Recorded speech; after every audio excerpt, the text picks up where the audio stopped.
Good evening and thank you for joining us. I'm Kathryn Roley. We start tonight in Poinsett County, where a Mark Trey police officer is dead and another is recovering after an early morning crash.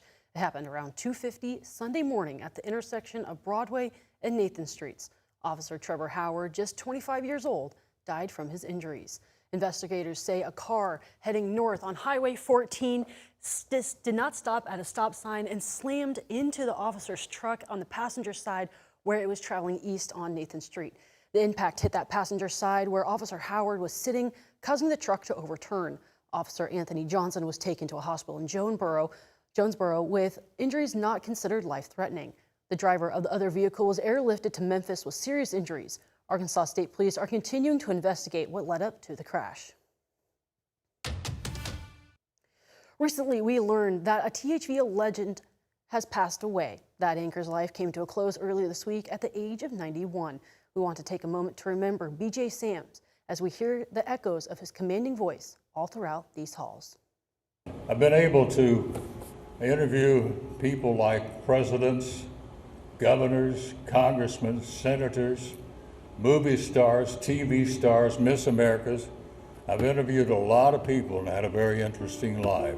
For more than 50 years, that life played out in front of the camera. From his start as a teenage radio station janitor turned DJ to becoming one of the most trusted and recognizable anchors in Arkansas. B.J. Sams first made his mark in Little Rock in the 1960s before taking his talents to Honolulu, where he became one of Hawaii's best-known journalists. But Arkansas became the place he truly called home.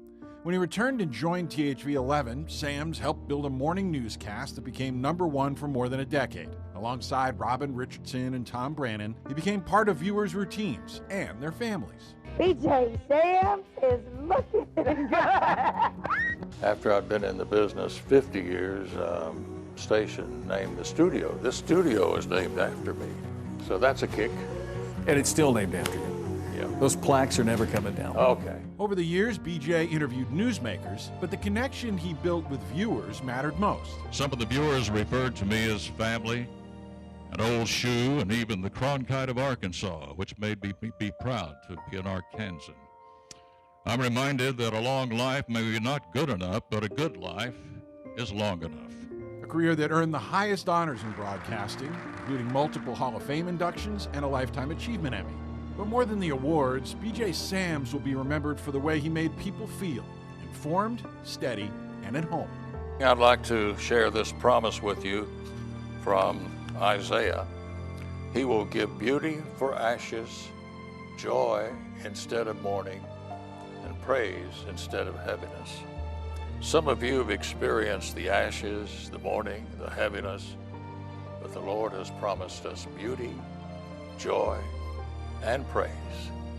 It all depends on what we are willing to accept. Thank you and God bless you.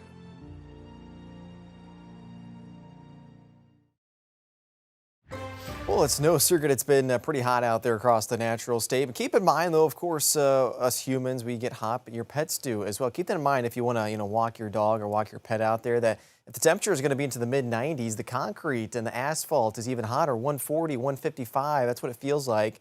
That can cause some minor burns on your pet. So just kind of keep that in mind with that heat that we're going to be dealing with out there, not just really tomorrow, but over the next several days as well. Tonight, we'll call those lows about middle to maybe a couple upper 70s. So it's pretty mild, pretty muggy overnight tonight. Tomorrow, we'll call those highs into those middle 90s, even maybe a couple upper 90s possible. 96 on the board. Lots of sunshine to enjoy. And, of course, when you factor in the heat index, well, it's going to be pretty hot out there. You felt it out there earlier on your Sunday. We were right around 105 with that heat index. We're going to continue that for Monday, Tuesday, Wednesday, Thursday. In fact, that heat advisory continues throughout Thursday, and it's probably going to have to get extended through much of the next several days as we're going to be dealing with that prolonged heat, that prolonged humidity out there. Coming up, though, in just a few minutes, we'll talk more in depth about the forecast and what to expect here for the upcoming week. All right, well, the 4th of July is a special one. That will be next week, and it's celebrating this nation's 250th birthday. If you're still trying to figure out how you want to celebrate, don't worry, we've got you covered. And there's a full lineup of ways to kick off the 250th birthday of America right here at home.